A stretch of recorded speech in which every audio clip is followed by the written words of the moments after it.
이슈 토크입니다. 금융감독원에 따르면 부산 지역의 보이스피싱 피해 정도는 전국 3위의 심각한 수준인 것으로 나타났습니다. 이에 따라 부산시에서는 보이스피싱 피해를 줄이기 위한 조례 제정을 추진하는 등 관련 대책들을 마련하고 있는데요. 오늘 이슈 토크에서는 부산 지역의 보이스피싱 피해 현황 및 대처 방법 등에 대해서 이야기 나눠보겠습니다. 동서대학교 사회안전학부 김용호 교수, 부산광역시청 서재적 소비자 공정거래 팀장과 함께합니다. 안녕하십니까? 네, 안녕하십니까? 네, 반갑습니다. 보이스피싱 범죄가 급증하면서 정말 이제는 주변에도 피해를 당한 분들이 한두 분씩 보일 정도로 굉장히 증가를 하고 있습니다. 범죄도 좀 나날이 발전을 하고 있는데 피해 유형에는 좀 어떤 것들이 있고 어떤 특징들을 좀 갖고 있나요? 보이스피싱 피해가 우리가 통체적으로 하면 금융 사기에 속하고 있습니다. 네. 그 금융 사기 중에는 말씀하신 것처럼 보이스피싱이 있고요.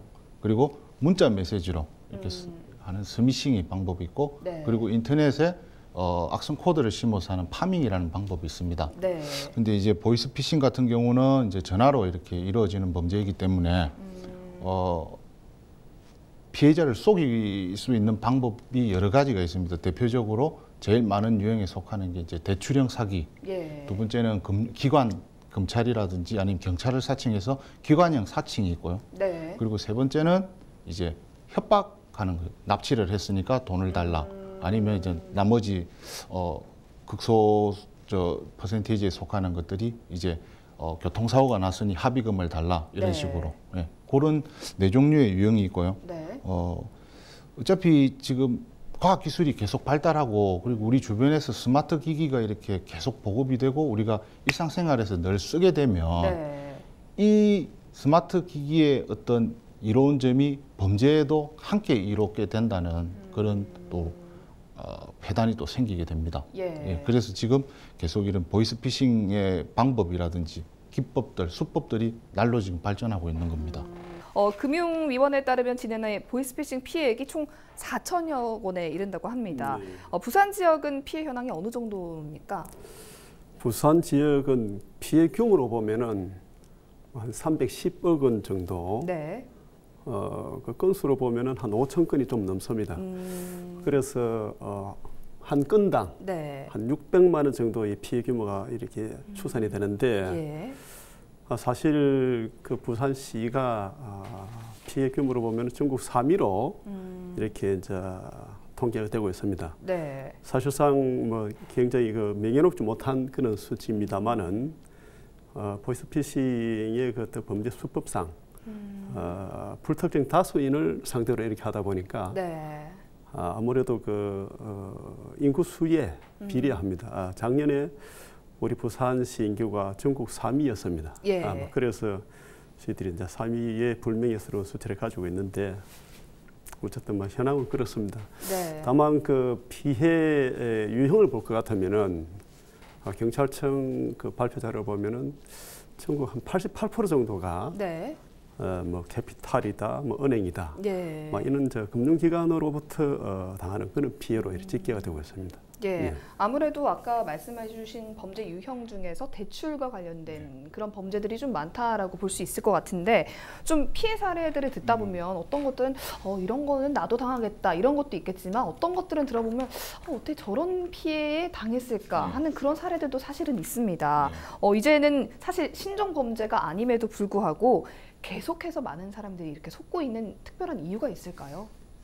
이제 과거까지는 이제 나이가 많으신 어르신들을 상대로 했다면, 네. 지금은 이제 그 신뢰관계를 형성하게 되고 그 신뢰관계를 바탕으로 해서 이제 범행이 이루어지는 경우가 많습니다. 예. 예를 들어서 대출 사기 피해자 40대, 50대 남성 비율이 40%고요. 그리고 같은 연령대 여성 피해자분들이 30% 정도 됩니다. 네. 그 이야기는 이제 40대, 50대 그 연령대 분들이 자영업을 하신다든지 아니면 가계 대출을 받아서 생활하시는 분들이 네. 저금리로 갈아타게 해주겠다고 하면 거기 이점을 해서 넘어가는 경우가 많죠. 네. 예. 그런 경우와 함께 또 최근에는 또 새로운 방법이 뭐냐면 이제 젊은 층들을 타겟을 하고 있어요. 네. 예를 들어서 작년 2018년도에 기관 사칭 사기 중에 34%가 20대, 30대 여성들입니다. 네. 그 여성들이 이런 걸 어둡게 이렇게 모르는 게 아니고 일단 범인과 신뢰관계를 쌓게 되는 거예요. 네. 범인은 어떤 식으로 신뢰관계를 쌓냐면 자기가 수사관이니까 당신 계좌가 지금 범행에 사용되고 있다. 네. 그래서 지금 수사를 해야 되니까 그 확인을 해달라 얘기를 해요. 그러면 그 피해자가 당신이 경찰인지 검찰인지 아니면 보이스피싱 피의자인지 네. 확인을 시켜달라고 얘기를 하면 자기 신분증을 보내줘요. 가령 검찰의 어떤 신분증이라든지 경찰관 신분증을 보내주면 네. 그 문자 메시지에 사진을 클릭하는 순간 내 스마트폰이 악성 코드에 감염이 됩니다. 예. 그렇게 되면 금융감독원 1332번 전화를 해도 마찬가지고 경찰청 112 신고 전화를 해도 마찬가지로 범인에게 전화가 가는 거예요. 네. 그러면 거기서 받는 사람이 금융감독원이라고 사칭을 하고 당신 계좌가 범행에 사용됐다고 얘기를 하는 순간 네. 피해자는 신뢰관계가 맺어지는 거예요. 그럼 그때부터 시키는 대로 다 하는 거죠. 네. 예, 그런 식으로 해서 계속 이렇게 피해가 커지고 있는 거예요. 네, 말씀하신 사례도 제가 최근에 뉴스에서 네. 가장 많이 접한 사례가 아닐까 싶은데 네. 아무래도 사회 초년생들 그리고 금전적으로 좀 간절한 사람들의 그런 마음을 악용하는 사례가 아닐까 싶어서 좀 마음이 아픈데요. 뭐 정부 및 지자체마다 좀 이런 대책을 마련하고 있지만 완전히 근절하는 것은 좀 쉽진 않아 보입니다. 네. 특별히 이 보이스피싱을 근절하는 데 있어서 방해 요소가 있다면 어떤 게 있을까요? 보이스피싱의 수사의 가장 큰 어려운 점은 국제 공조 수사가 반드시 필요한 겁니다. 네. 예를 들어서 지금 우리가 알기로는 중국에서 모든 게 지금 이루어지고 있다고 알고 있습니다. 그래서 네.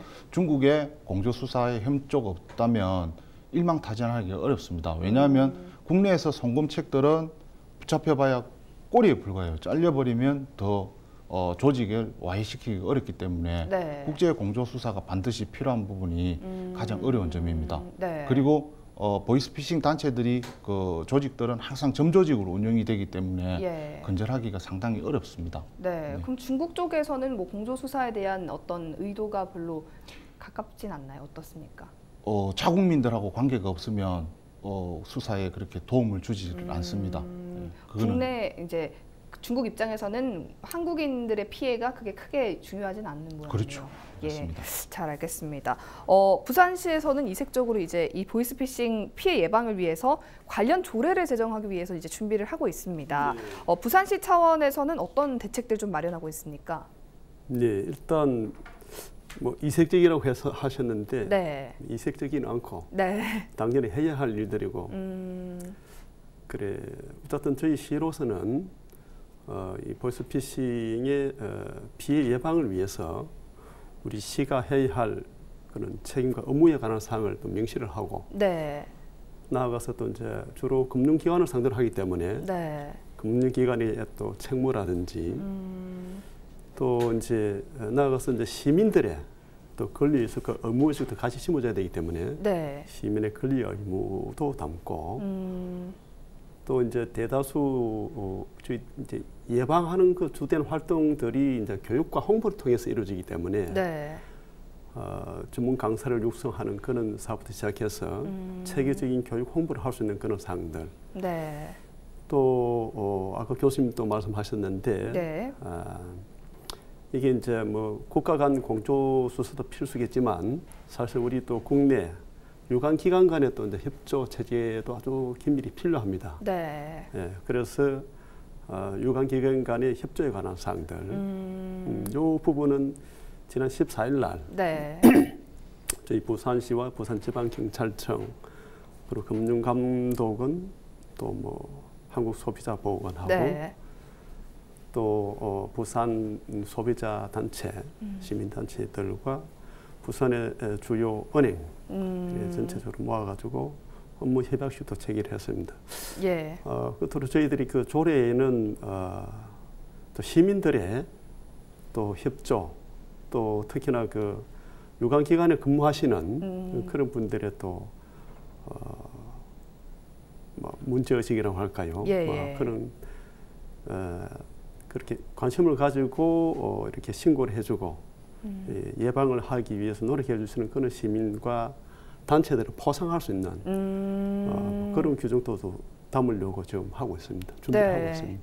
얼마 전에 이제 제가 뉴스 기사로 그 은행원이 계속 ATM기에서 수상한 거래를 하는 분을 보고 의심을 해서 이 보이스피싱 피해를 막았다라는 것을 본 적이 있습니다. 이제 부산시에서 앞으로 그런 것들에 도움을 좀 주게 되면 시 차원에서 포상이 따른다는 말씀이신가요? 예, 뭐 당연히 또 그래 해야 되고. 네. 사실상 저희들은 뭐 그런 규정이 사실상 없어도 네.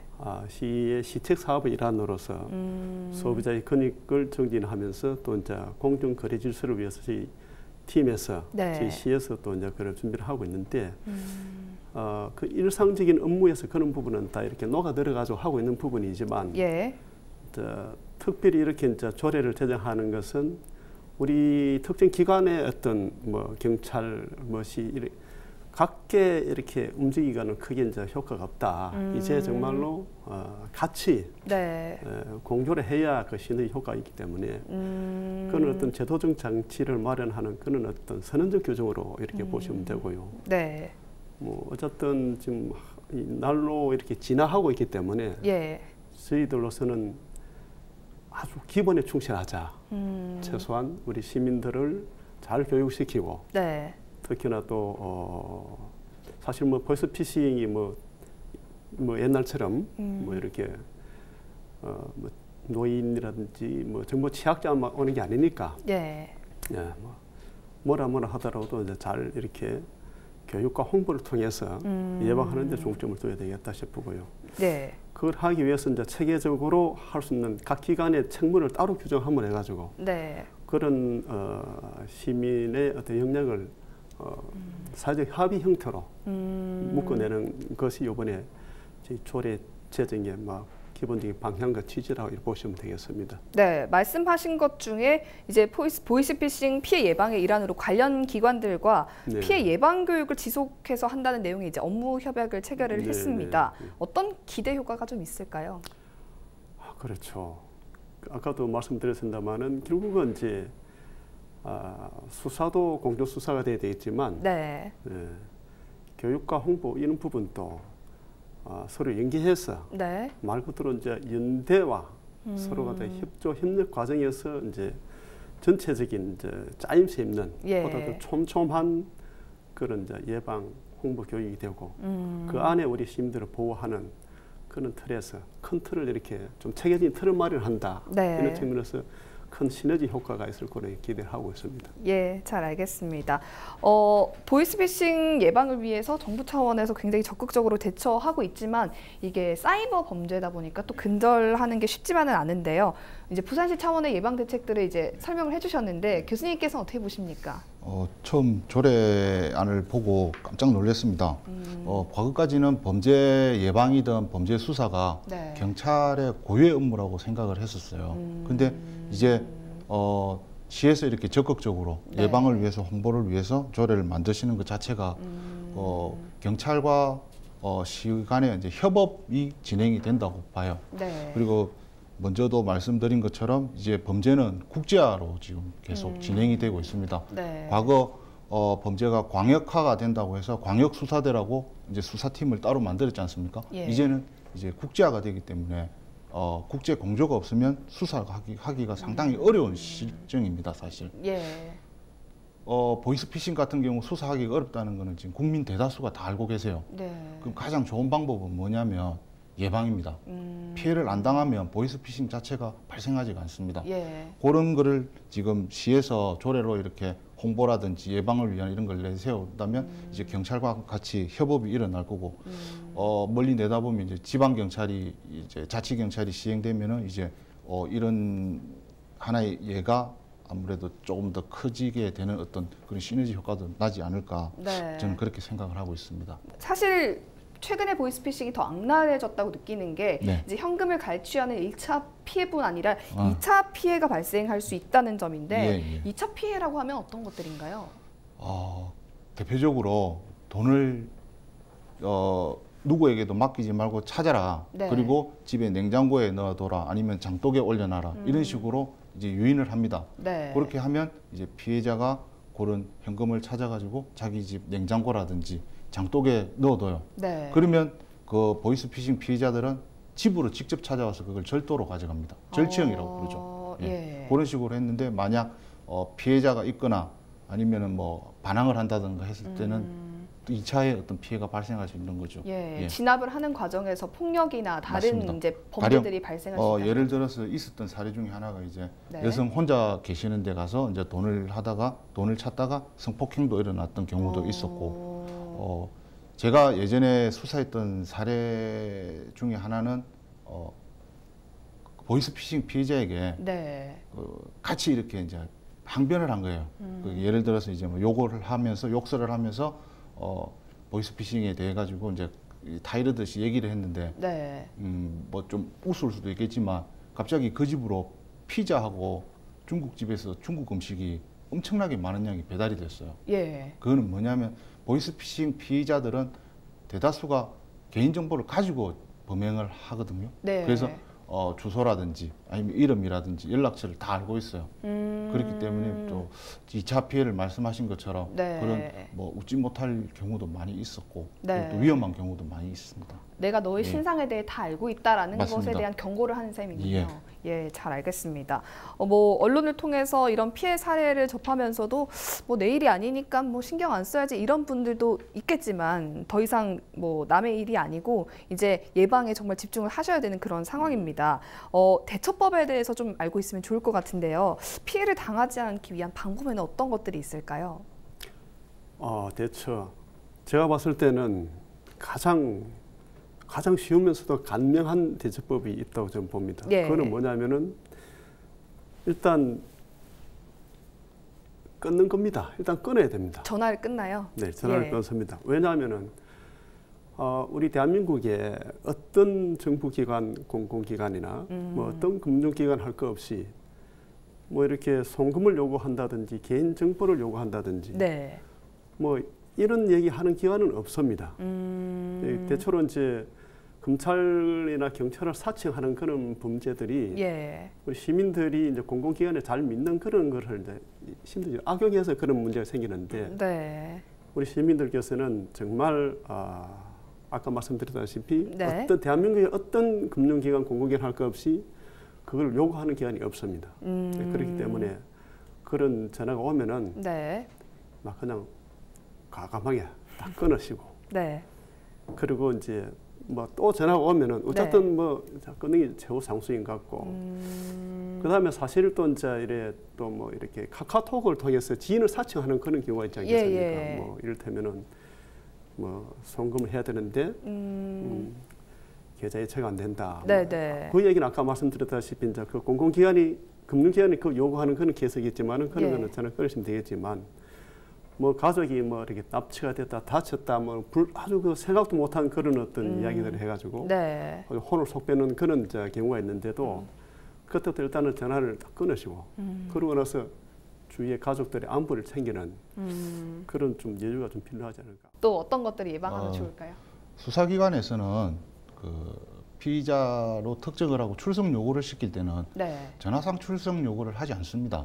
항상 등기로 가기 때문에 등기로 오는 것만 확인하시면 될 것 같고요. 네. 그리고 아까 말씀 많이 해주셨는데 그 사후책으로 혹시 자기가 보이스피싱에 피해를 입었다고 그게 조금 이렇게 확신이랑 의심이 된다면 예. 지금 제도가 3가지 제도가 있습니다. 네. 지연이체 제도. 이 지연이체 제도라는 것은 뭐냐면 제가 은행에다가 신청을 하면 3시간 동안 송금을 해도 그 송금된 돈이 그 송금자에게 날아가지가 않습니다. 네. 그때 확인을 해서 3시간 안에 되면 다시 찾으면 되는 거고요. 네. 두 번째는 계좌 지급 정지 요청을 하면 됩니다. 이거는 즉시 금감원에다 전화해서 해당 계좌와 내 계좌를 알려주면 네. 거기서 지급 정지를 시켜줍니다. 예. 그리고 세 번째가 이제 피해금 환급 신청이라고 있습니다. 만약 보이스피싱 통장에 사용됐던 그 통장에 내가 피해를 입었던 금액이 들어가 있다면 네. 그 돈을 즉시 받을 수 있는 그런 구제 방법입니다. 네. 3가지 방법을 활용하시면 피해에 대해서 조금은 이제 회복할 수 있을 것 같습니다. 네, 오늘 보이스피싱 예방 대책에 대해서 두 분과 이야기 나눠봤는데요.